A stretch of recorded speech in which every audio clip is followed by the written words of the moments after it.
მესამზე ანა სურმანიძე, პროფესიით ფიზიკოსი, ფიზიკა გამოთვლითი ტექნიკა და ინფორმატიკის სპეციალისტი. მოხდა ისე, რომ წლების შემდეგ მეორადი პროფესია ავირჩიე, ეს გახლავთ ქართული ფილოლოგია. ჩემში ალბათ პოეტურმა მისწრაფებებმა გადაწონა და შევცვალე, ასე ვთქვათ, ტექნიკური საგანი ჰუმანიტარულით.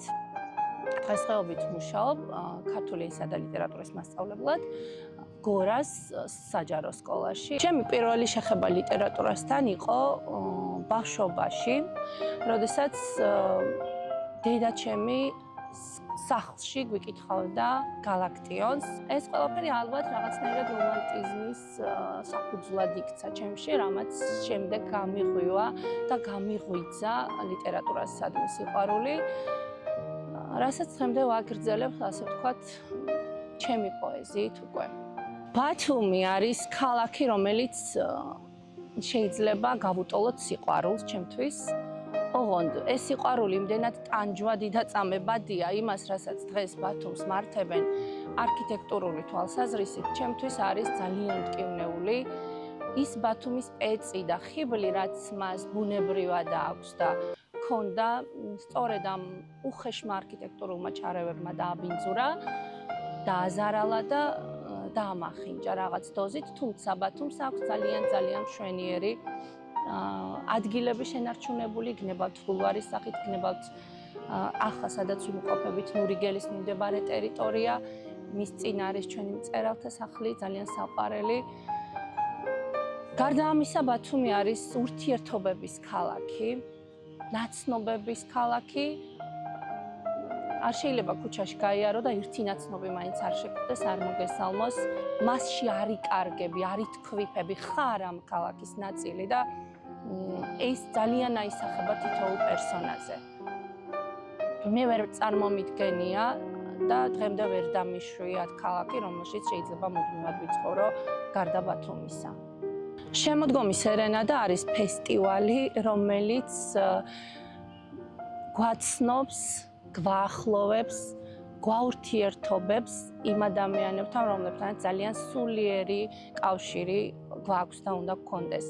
ეს არის შესაძლებლობა ჩვენთვის, ავტორებისთვის, სიახლეების, დამეგობრების და მუდმივად განგრძობითობის რეჟიმში ვყოფი ურთიერთობების.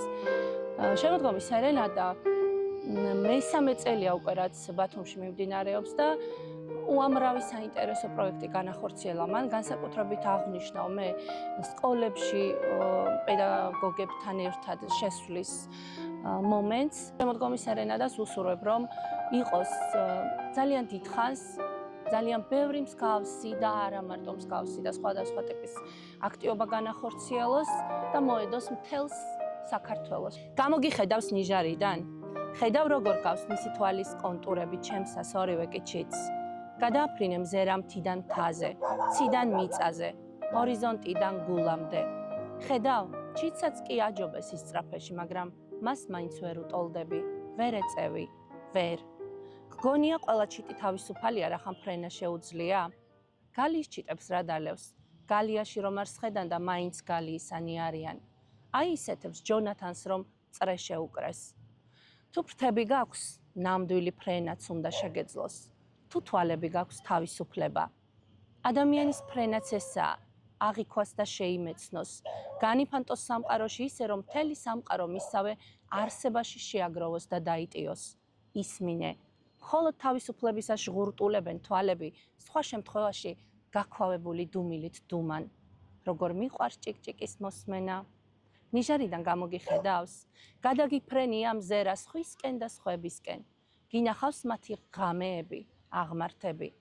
სხვა მზე ხომ არ უნათებთ, ან გზებზე მარილი ხომ არ უყრიათ. ლოკოკინას ხომ მზიან გზებზე კვალი უშრება.